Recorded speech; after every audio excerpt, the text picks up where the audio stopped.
స్తోత్రం స్తోత్రం స్తోత్రం స్తోత్రం స్తుతి స్తుతి స్తుతి స్తుతి స్తుతి. హల్లెలూయా హల్లెలూయా. మన ప్రభువును ప్రియరక్షకుడైన యేసుక్రీస్తు శ్రేష్టమైన ప్రశస్తమైన నామంలో ఈ కార్యక్రమాన్ని వీక్షిస్తున్న దేవుని బిడ్డలైన ప్రతి ఒక్కరికి నా హృదయపూర్వకమైన ప్రేమ వందనాలు తెలియజేస్తూ ఉన్నాను. ప్రభు మరొక తరుణాన్ని సమయాన్ని మనకు అనుగ్రహించి మరుసటి వారంలోనికి మనల్ని నడిపించి ఆయన ఘననామాన్ని స్తుతించే ఆధిక్యత మనకు అనుగ్రహించినందులకే దేవుని నామమునికే మహిమ కలుగును గాక. ఆయన నామమునికే ఘనత మహిమ ప్రభావములు చెల్లును గాక. ఆమేన్. ప్రార్థన చేసుకుని కార్యక్రమాన్ని ప్రారంభించుకుందాం.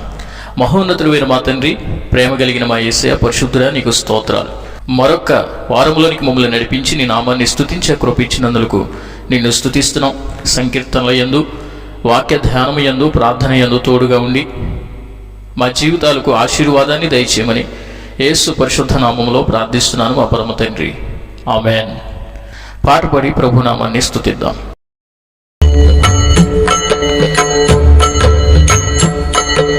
స్తోత్ర హల్లెలూయా స్తోత్రం.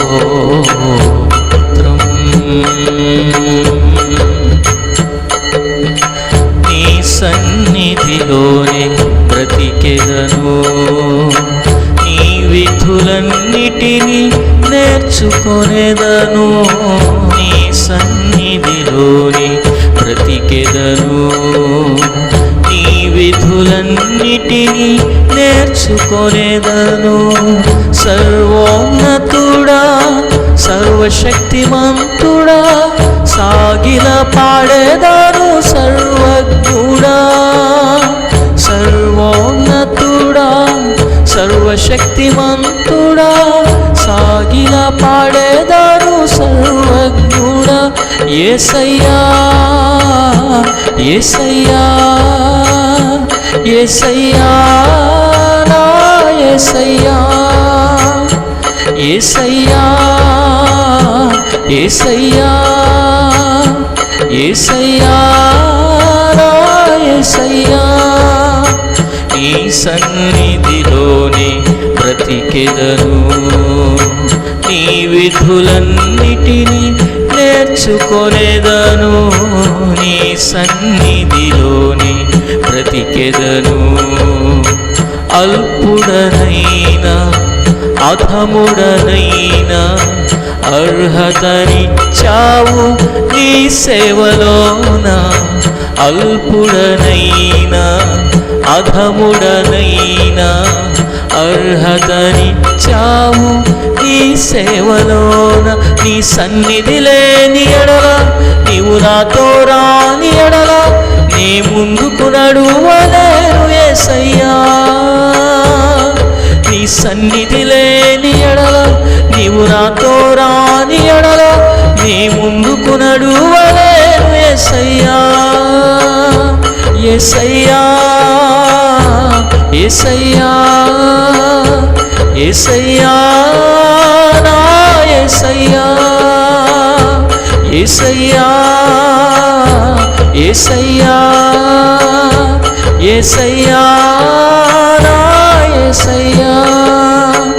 నీ సన్నిధిలోని బ్రతికెదను, నీ విధులన్నిటినీ నేర్చుకొనేదను.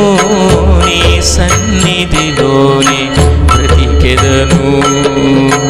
హీనుడనైనా దీనుడనైనా రాజసమూహమున స్థానమునిచ్చావు.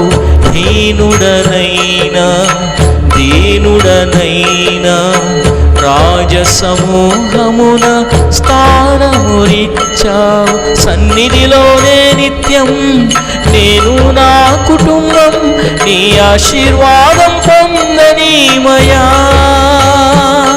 నీ సన్నిధిలోనే నిత్యం నేను నా కుటుంబం నీ ఆశీర్వాదం పొందనీమయా.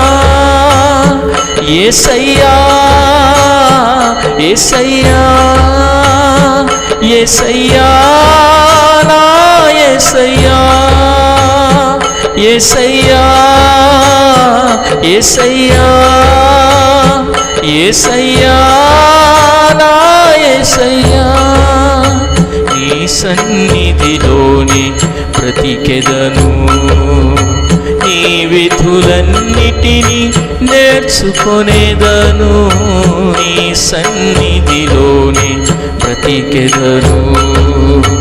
పాపములన్నీ పరిహరించుమయ్యా, పరిశుద్ధాత్మతో నన్ను నింపుమయ్యా, పాపములన్నీ పరిహరించుమయ్యా, పరిశుద్ధాత్మతో నన్ను నింపుమయ్యా.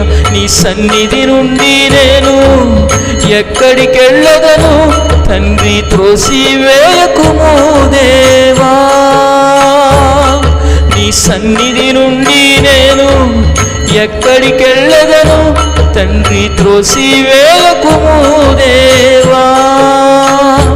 యేసయ్యా యేసయ్యా యేసయ్యా నా యేసయ్యా, యేసయ్యా యేసయ్యా యేసయ్యా నా యేసయ్యా, నీ సన్నిధిలోని బ్రతికెదను, నీ విధులన్నిటినీ నేర్చుకొనేదను, నీ సన్నిధిలోని బ్రతికెదను, నీ విధులన్నిటినీ నేర్చుకొనేదను.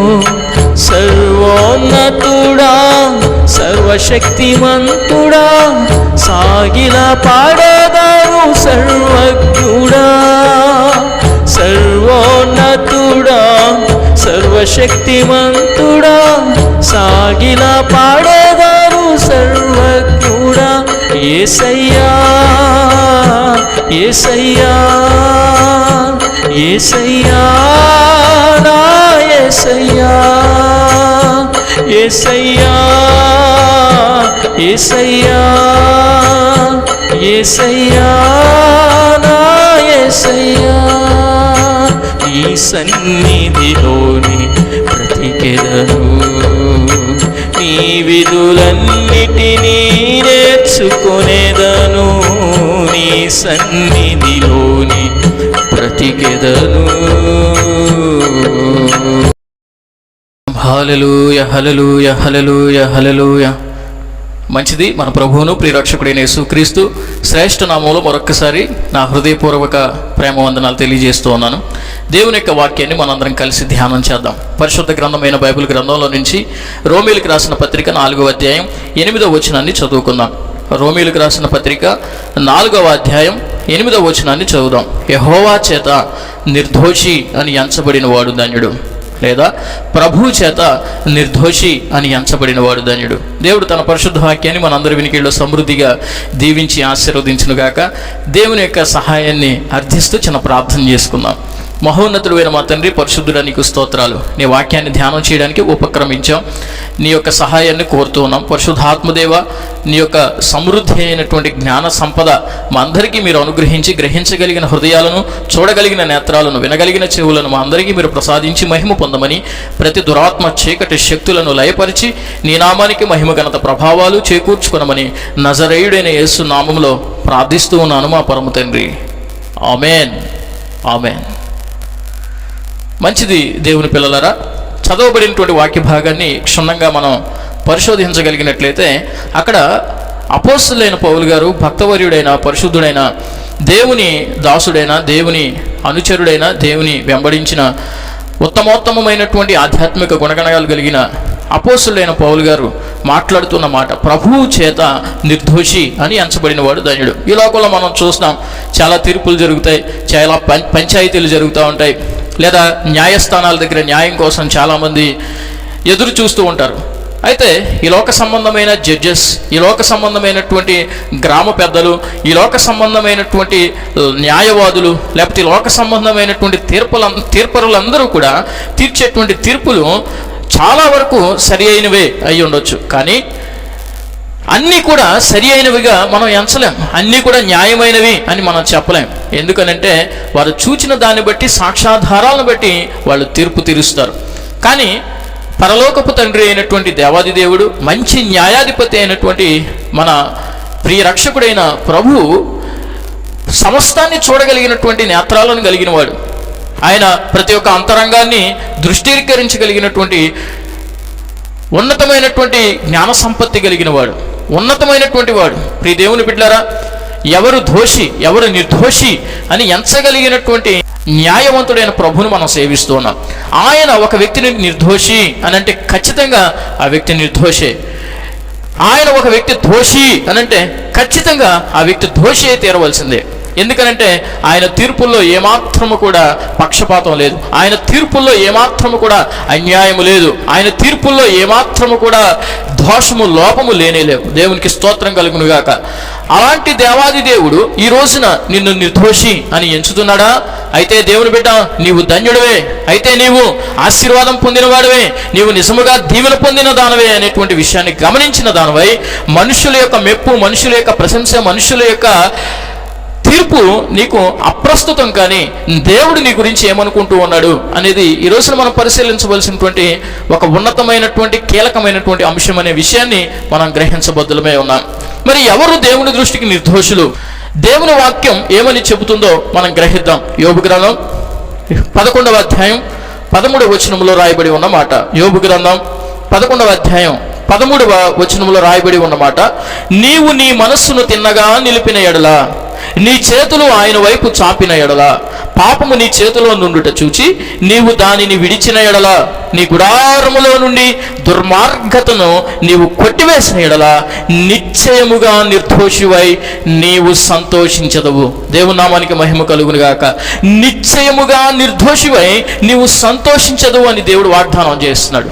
ఎప్పుడు అనంటే ఇదిగో పైన రాయబడినటువంటి ఈ 4 లక్షణాలు నీ నా జీవితంలో దేవుడు చూచినప్పుడు, ఈ 4 స్వభావాలు దేవుడు నీ నా జీవితంలో చూచినప్పుడు ఖచ్చితంగా ఆయన నిన్ను నిర్దోషిగా ఎంచి నీకు సంతోషాన్ని కలగజేస్తానని వాగ్దానం చేస్తున్నాడు. ఈ రోజున చాలామందికి సంతోషం లేదండి. చాలామంది కుటుంబాలు, చాలామంది వ్యక్తులు దుఃఖసాగరంలో మునిగి తేలుతూ ఉన్నారు. కారణం ఏంటంటే వారి జీవితంలో దేవుని చేత నిర్దోషిగా ఎంచబడని కారణం చేత, దేవుని దృష్టికి వారు దోషులుగా, పాపులుగా ఎంచబడిన కారణం చేత, వారు చేసిన అకృత్యాలను బట్టి, వారు చేసినటువంటి దోష కృత్యాలను బట్టి, వారి జీవితంలో అంతరంగంలో కలిగి ఉన్న పాపపు స్వభావాన్ని బట్టి, పాపానికి వచ్చే జీతం మరణం కనుక మరణాలు ఈ రోజున కుటుంబాలను ఏలుబడి చేస్తూ ఉన్నాయి. మహాభక్తుడైన దావీదు అంటారు, నా పాపము వలననే నా ఎముకలలో స్వస్థత కలగట్లేదు అంటాడండి. ఈ రోజున ఎంతోమందికి స్వస్థత కలగట్లేదు. ఈ రోజున ఎంతోమంది వ్యాధిగ్రస్తులైపోతున్నారు. ఈ రోజున ఎంతోమంది అనేకమైన ఇబ్బందులతో, సంతోషం లేక, సమాధానం లేక, నెమ్మది లేక, శాంతి లేక తమ జీవితాలను దుఃఖంతోనే ఈడుస్తూ ఉన్నారు. కారణం ఏంటంటే దేవుని చేత నిర్దోషులుగా వారు ఎంచబడట్లేదేమో. ప్రియ దేవుని బిడ్డలారా, అద్భుతమైనటువంటి తరుణాన్ని ప్రభు మనకు అనుగ్రహించారు. దేవుని సన్నిధిలో నిర్దోషిగా ఏ విధముగా ఎంచబడాలో, మన దేవుని సముఖంలో ఏ విధముగా సిద్ధపాటు కలిగి ఉండాలో ప్రభు అనుగ్రహించిన ఈ తరుణాన్ని మనం చక్కగా సద్వినియోగం చేసుకునేటువంటి మనసును ప్రభు దయచేయునుగాక. ఎవరు దేవుని దృష్టికి నిర్దోషులు అనంటే, నెంబర్ 1, మనస్సును తిన్నగా నిలిపిన వారు దేవుని దృష్టికి నిర్దోషులుగా ఎంచబడుతూ ఉన్నారు. భక్తుడైనటువంటి దావీదు 119వ కీర్తనలో 5వ చరణంలో ఈ విధంగా అంటాడు, ఆహా, నీ కట్టడలను నేను గైకొనున్నట్లు నా ప్రవర్తన స్థిరపరచబడి ఉండిన ఎంత మేలు, నా మనస్సు స్థిరపరచబడి ఉండిన ఎంత మేలు, నా బుద్ధి స్థిరపరచబడి ఉండిన ఎంత మేలు. స్థిరమైనటువంటి మనస్సును నాకు కలగచేయి. 51వ కీర్తనలో పశ్చాత్తాప ధోరణితో దేవుని సన్నిధిలో దావీదు చేస్తున్న ప్రార్థన ఏంటంటే, సమ్మతి కలిగిన మనస్సు నాకు దయచేయి ప్రభువా. నా మనసుకి సమ్మతి లేదు, నా మనసుకి సమాధానం లేదు, నా మనసుకి శాంతి లేదు, నా మనసులో ఎటువంటి సంతోషం లేదు ప్రభువా.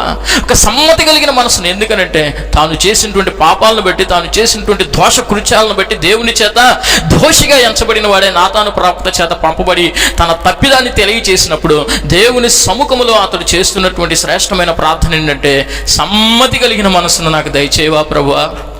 దేవుని వాక్యం ఈ విధంగా సెలవిస్తుంది ఏంటంటే, పట్టణమును పట్టుకొనిన వాడి కంటే తన మనస్సును స్వాధీనపరుచుకొనిన వాడు శ్రేష్ఠుడటండి.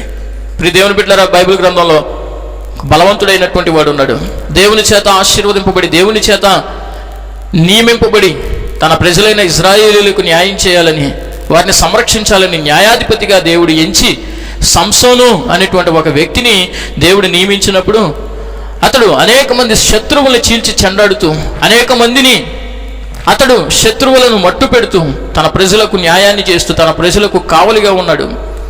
అయితే ఒకానొక తరుణంలో స్త్రీని చూచి తన మనస్సును అదుపు చేసుకోలేక, తన మనస్సును సాధుపరుచుకొనలేక, వంకర మనస్సు కలిగిన వాడే, వంకర బుద్ధి కలిగిన వాడే, తన పవిత్రతను కోల్పోయి అంధుడై, కన్నులు పోగొట్టుకున్నవాడే, బలాన్ని పోగొట్టుకున్నవాడే, ఏ శత్రువులైతే చీల్చి చెండాడాడో, ఒంటి చేత్తో 1000 మందిని చంపాడో అదే శత్రువుల చేతికి చిక్కిన వాడే, బందీ అయి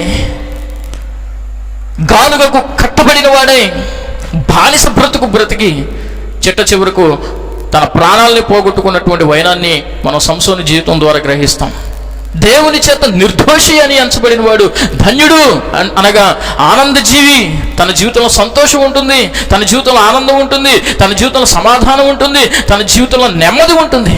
ప్రియ దేవుని బిడ్డ, ఈ రోజున మన మనస్సును దేవుని సన్నిధిలో మనం పరీక్షించుకోవాలి. మన మనస్సు ఏ విధంగా ఉందో దేవుని సన్నిధిలో పరిశోధించుకొని ఆయన పవిత్రమైన, నిర్దోషమైన, నిందారహితమైనటువంటి రక్తము చేత కడుక్కునేటువంటి అత్యద్భుతమైనటువంటి తరుణాన్ని దేవుడు మనకు అనుగ్రహించారు.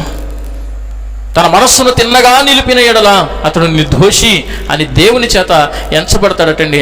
అలాంటి యోగ్యమైన, తిన్నని, సరి అయిన మనస్సును ప్రభు మనకు అనుగ్రహించునుగాక. మన జీవితంలో ఉన్న వంకర బుద్ధిని, మన జీవితంలో ఉన్న నిలకడ లేని మనస్సును ఆయన తీసివేసి స్థిరమైనటువంటి బుద్ధిని దేవుడు మనకు కలగ చేయునుగాక. అదేవిధంగా ఇంకెవరు దేవుని చేత నిర్దోషి అని ఎంచబడతారు అని అంటే, నీ చేతులు ఆయన వైపు చాపిన ఎడలా, అనగా ఒకటి ప్రార్థనానుభవం, రెండోది ఆయననే యాచించే అనుభవం. ఈ రోజున మనం ఎవరికి ప్రార్థన చేస్తూ ఉన్నాం? అన్ని నామముల కన్నా పైనామము యేసునామం. ఎవరైతే ఆయన నామంలో ప్రార్థన చేస్తారో వారు రక్షించబడతారండి. బైబిల్ గ్రంథంలో దానియేలు అనేటువంటి ఒక భక్తుడు బబులోను సంస్థానంలో అతడు పనిచేస్తూ ఉన్నటువంటి తరుణాలలో ప్రార్థన చేస్తున్నాడనేటువంటి నెపముతో తోటి వారందరూ కూడా అతని మీద ఫిర్యాదు మోపి సింహాల గుహలో పడవేయడానికి కారకులయ్యారు. కానీ తోటి వారందరూ అతన్ని దోషి అనొచ్చు, రాజు కూడా అతన్ని దోషి అనొచ్చు, అనుచరులందరూ దోషి అనొచ్చు, స్నేహితులందరూ అతను దోషి అనొచ్చు. కానీ దేవాది దేవుడు అతని గురించి ఇచ్చిన సాక్ష్యం ఏంటంటే, దేవుని దృష్టికి అతడు నిర్దోషిగా ఎంచబడిన వాడు కనుక దేవుడు అతన్ని కాపాడాడట, దేవుడు అతన్ని రక్షించాడని వాక్యం సెలవిస్తుందని. అతనిలో ఏ తప్పైనా, అతనిలో ఏ లోపమైనా లేని ఒక పరిశుద్ధమైనటువంటి జీవితాన్ని గడిపినటువంటి వ్యక్తి అని దానియేలు గురించి దేవుడే సాక్ష్యం ఇస్తూ ఉన్నాడు. యెహోవా వల్ల నిర్దోషి అని ఎంచబడిన వాడు దానియేలు అండి. తన జీవితంలో సింహాల గుహలో ఉన్న ఆనందం ఉంది, సంతోషం ఉంది, సమాధానం ఉంది, నెమ్మది ఉంది. ప్రియ దేవుని బిడ్డలారా, ఈ రోజున ఎంతోమంది ధనంతో తొలతూగుతూ ఉన్నారు, ఏసీ కార్లలో తిరుగుతూ ఉన్నారు, డూప్లెక్స్ బిల్డింగ్స్లో జీవిస్తూ ఉన్నారు, వస్తు వాహనాలు, ధనధాన్యాదులు, సిరి సంపదలతో తొలతూగుతూ ఉన్నారు. కానీ వారి జీవితంలో ఈ రోజున సంతోషం లేదేమో. కానీ ఇవన్నీ ఉన్నా లేకపోయినా దేవుని చేత నీవు నిర్దోషివి అని ఎంచబడాలంటే ప్రార్థనా అనుభవం నీకు చాలా ప్రాముఖ్యమైన అంశం. ప్రార్థనా అనుభవం నీ జీవితానికి చాలా ప్రాముఖ్యమైన ఆభరణం అనేటువంటి విషయాన్ని గ్రహించి దాని చేత నువ్వు అలంకరించుకొనగలిగినట్లయితే దేవుని దృష్టికి నీవు నిర్దోషివి. యజమానుని చేతి తట్టు దాసుడు చూచినట్లుగా, యజమానురాలి చేతి తట్టు దాసురాలు చూచినట్లుగా, ప్రభువా మేము నీ తట్టు చూస్తూ ఉన్నాం ప్రభువా, నీ సహాయం కొరకు చూస్తూ ఉన్నాం ప్రభువా, నీ సహకారం కోసం చూస్తూ ఉన్నాం ప్రభువా. ఎందుకంటే మనుష్యుల సహాయం వ్యర్థం అని తెలిసిపోయింది ప్రభువా. ప్రియ దేవుని బిడ్డలారా, ఈ రోజున మనుషుల సహాయం పరిమితి కలిగినది, కానీ దేవుని సహాయం అపరిమితమైనది. ఆయన బాహువు నీకు నెమ్మదిని కలగజేస్తుంది, ఆయన బాహువు నీకు ఆశీర్వాదాన్ని ఇస్తుంది, ఆయన బాహువు నీకు సమాధానాన్ని ఇస్తుంది, ఆయన బాహువు నీ అవసరతలు, నీ కొదువులు తీరుస్తూ ఉంది.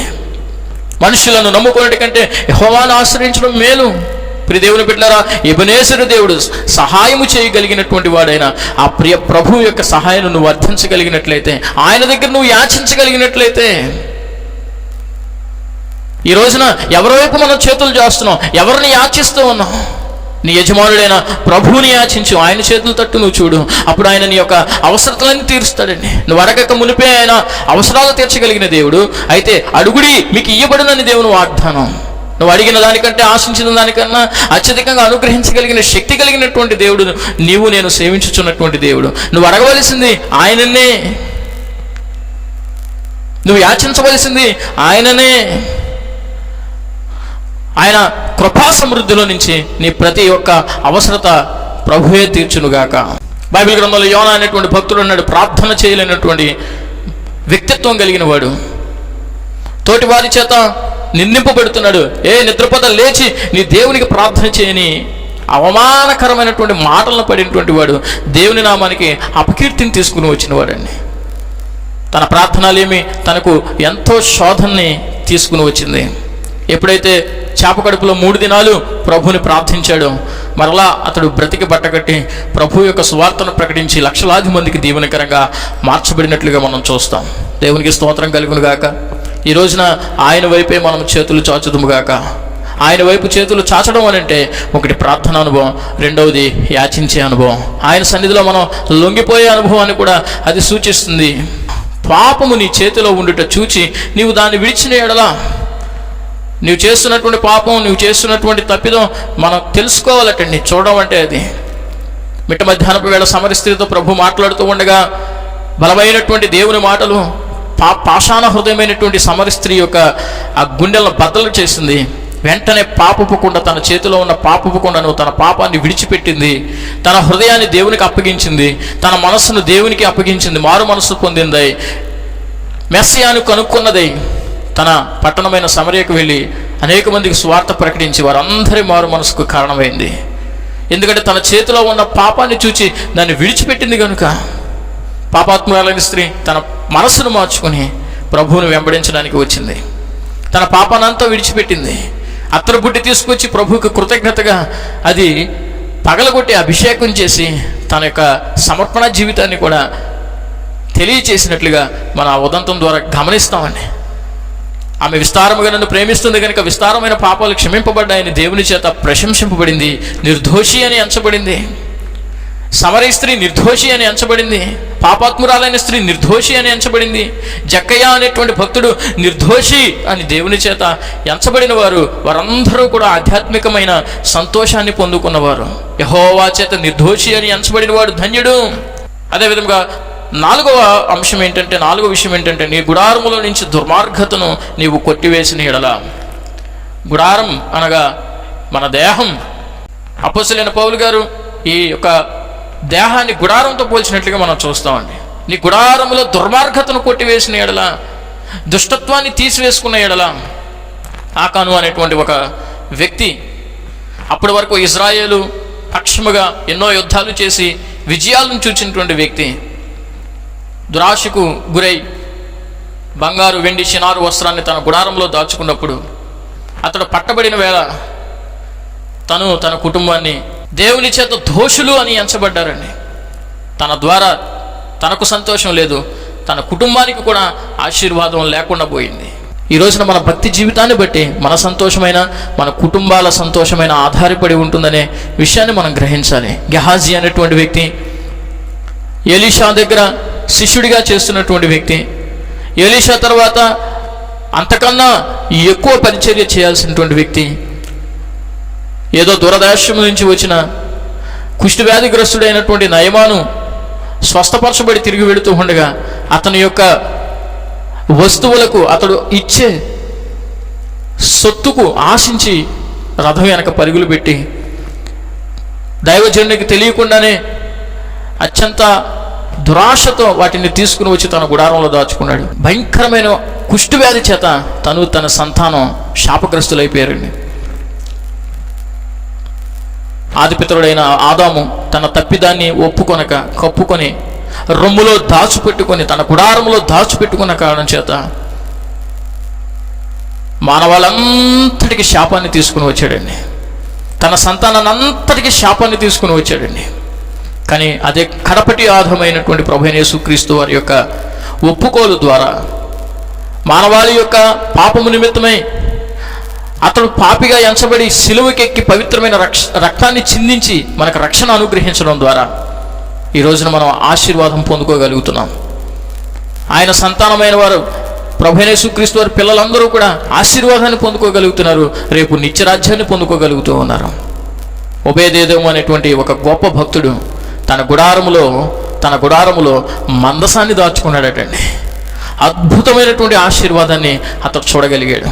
ఎంతోమంది గృహాలలో ఆ మందసం ఉంది కానీ వారు శాపగ్రస్తులైపోయారు. కానీ మంచి మనసుతో స్వీకరించినటువంటి ఒబేదేదోము యొక్క కుటుంబం మాత్రం, మంచి మనసుతో మందసాన్ని స్వీకరించిన ఒబేదేదోము అతని కుటుంబం మాత్రం అంచెలంచెలుగా ఆశీర్వదింపబడింది. ప్రియ దేవుని బిడ్డ, ఈ రోజున ఎవరి చేత నువ్వు నిర్దోషి అని ఎంచబడుతున్నావు? యెహోవా వలన నిర్దోషి అని ఎంచబడాలి అని అంటే తిన్నని మనసు కావాలని వాక్యం సెలవిస్తుంది. నీ చేతిలో ఆయన వైపు చాపాలని వాక్యం సెలవిస్తుంది. నీ చేతిలో ఉన్న పాపమును నువ్వు విడిచిపెట్టాలని దేవుని వాక్యం సెలవిస్తుంది. అంతేకాదు నీ గుడారంలో ఉన్నటువంటి ఆ దుర్మార్గతను నువ్వు కొట్టివేసి నువ్వు విడిచిపెట్టిన యెడల ఇదిగో నీవు నిర్దోషిగా ఎంచబడి సంతోషించదవు, ఆనందించదవు. ఇక నీ జీవితంలో కలవరం లేదు, ఇక నీ జీవితంలో కల్లోలం లేదు, ఇక నీ జీవితంలో కష్టం లేదు, ఇక నీ జీవితంలో ఏమాత్రం అవనెమ్మది లేదు. దేవుని చేత నీవు ఆశీర్వదింపబడిన వాడు. అలాంటి కృప, అలాంటి నిర్దోషత్వం ప్రభు వలన మనందరము పొందుకుందుముగాక. దేవుడి కొద్ది మాటలు మనందరి వినికిళ్ళు సమృద్ధిగా దీవించి ఆశీర్వదించునుగాక. ఆమేన్. ప్రార్థన చేసుకుందాం. అందరం కన్నులు మూసుకొని దేవుని యొక్క సన్నిధిలో చిన్న విజ్ఞాపన చేద్దాం. ప్రార్థన చేసుకుందాం. మహోన్నతుడైన మా తండ్రి, నీకు స్తోత్రాలు, వందనాలు చెల్లిస్తూ ఉన్నాను. ఇప్పటి వరకు నీ వాక్యాన్ని ధ్యానించే కృప ఇచ్చారు ప్రభువా. యెహోవా చేత నిర్దోషి అని ఎంచబడిన వాడు ధన్యుడని నీ వాక్యం సెలవిస్తుంది. ప్రభువా, నీ చేత మేము నిర్దోషులుగా ఎంచబడాలంటే తిన్నని మనసు మాకు కావాలని మీరు సెలవిచ్చారయ్యా. మా చేతులు నీ వైపే చాపాలని మీరు సెలవిచ్చారయ్యా. మా చేతిలో ఉన్న పాపాన్ని విడిచిపెట్టాలని, మా గుడారంలో ఉన్న దుర్మార్గతను విడిచిపెట్టాలని మీరు సెలవిచ్చారయ్యా. ఈ 4 అనుభవాల్లో మమ్మల్ని నడిపించి నీ చేత నిర్దోషులుగా ఎంచబడిన వారమే మేము, మా కుటుంబాలు, మా సంతతి సంతోషంతో, ఆనందంతో, సమాధానంతో, నెమ్మదితో మా జీవిత మనుగడను కొనసాగించాలని మేము ఆశిస్తూ ఉండగా దాన్ని మా జీవితంలో సఫలపరచమని, ఎందరైతే ఈ వాక్యాన్ని ఆలకిస్తూ ఉన్నారో, వీక్షిస్తున్నారో ప్రతి దేవుని బిడ్డకు ఈ యొక్క